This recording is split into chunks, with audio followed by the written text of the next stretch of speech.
Do you know that our eyes say a lot when they meet? And I don't mean people you're familiar with. For example, when two strangers lock eyes in a busy street or a junction,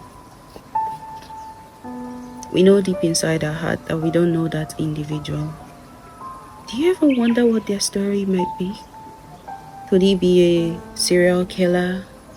Was she molested as a child? Are they in a happy marriage? It's a mystery we live in. When I see the hard-working woman roasting corn in my street, what I say in my heart is, wow, this woman carries dignity more valuable than gold. Beautiful human stories are you missing when you're in a haste to get to work? Maybe our collective humanity speaks loudest in those moments of wordless recognition and shared existence. Maybe if we look deep at ourselves, we would see that similarity in all of us. Do you love music? I know I do. I believe music carries ancestral memories in its patterns, drum beats that recall places we've never been. I hear the talking drums at the festival, and my body remembers dance steps I've never learned before. How does rhythms bypass the rational mind and speaks directly to our bones? Like when the high life guitar meets evening breeze or early Sunday mornings while I'm doing my laundry. I feel like I'm home in a way that I can never capture. What music steals you away from reality? Do you also get the feeling that music might be our true mother tongue?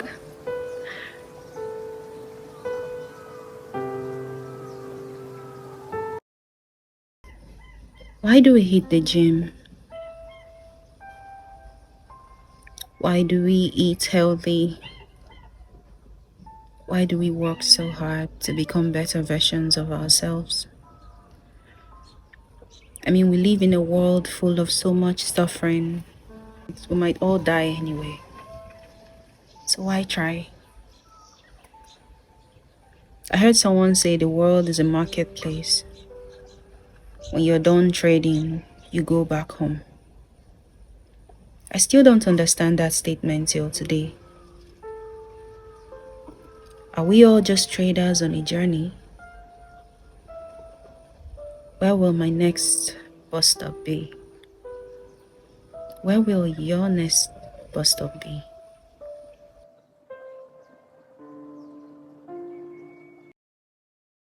Igbo people say, Obi wawa. Onwe onye ma ihe nọ na nke ibe ya. Which means, when translated, the human heart is like a bag. No one can truly see what is in another person's heart. When I think about this proverb, it makes me wonder, what do I carry in my heart? Or rather, my bag? Is it hurt? Is it joy? Love? Anger? Peace? Grudges? Satisfaction? There is so much. Well, I'm on a journey, and I'm letting God clean my heart, or rather, my bag. I want beautiful things to be the dominating items in my bag.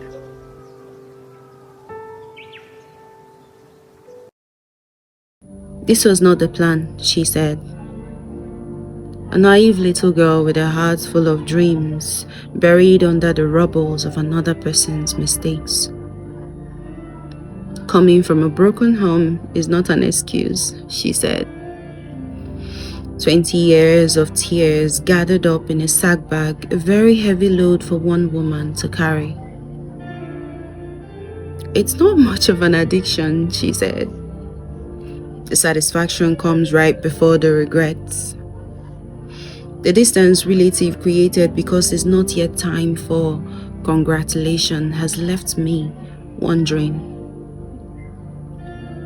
Life is funny, she said. The laughter I tried to hold back has made me mentally unstable, hands tied, legs tied. Is this what Nollywood movies feels like?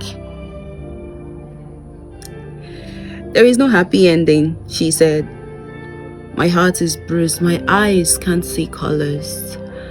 My tears are gathered up like bubbles, heavy bubbles. Yes, years of longing for a better tomorrow has left me out in the rain, she said.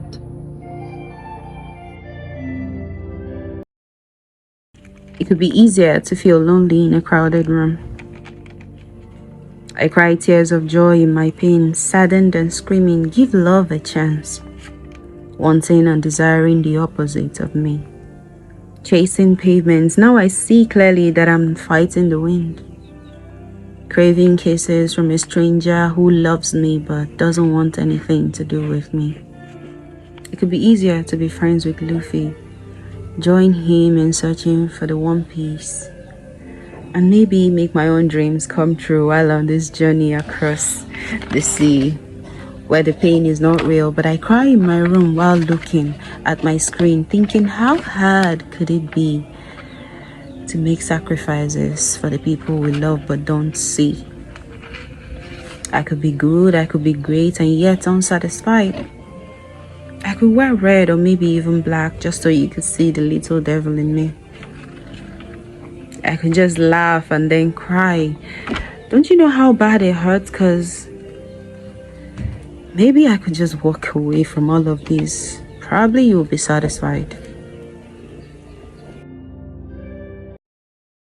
Some wounds refuse to be captured by cameras.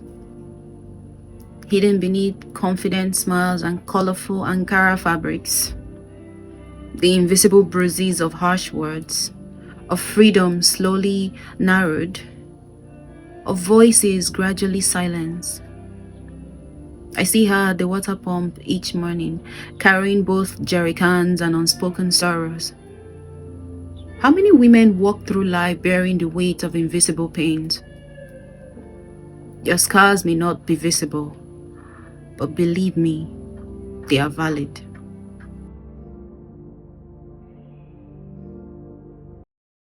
It's been 1,000 years and you're still living in this body.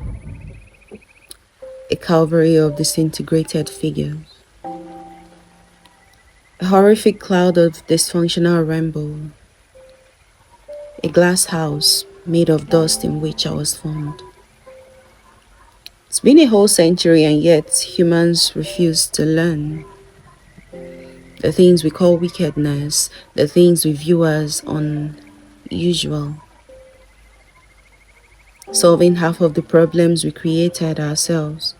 Telling ourselves that everything is going to be all right. Well, what can I say? I'm a walking contradiction.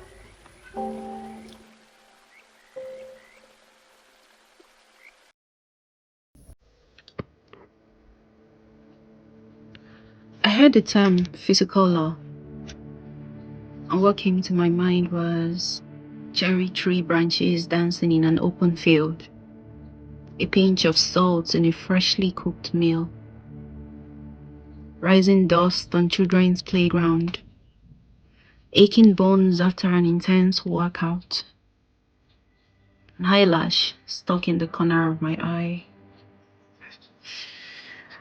the green dots on a lizard's head, or the tears we shed when we lose a pet, the fear of falling in love, or the burnt head of a matchstick.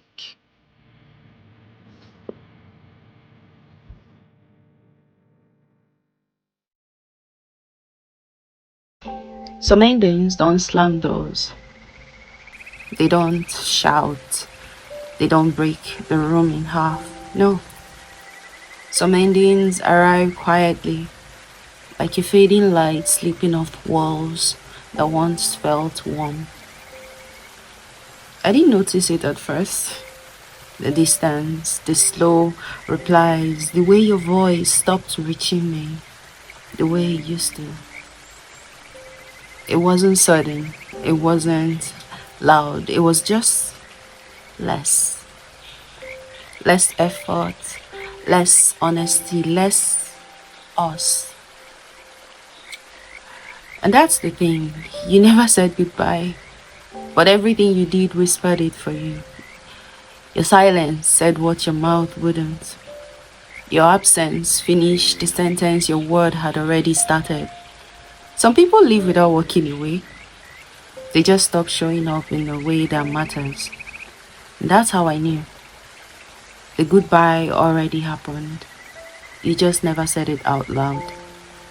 Sometimes the quiet exit hurts the most.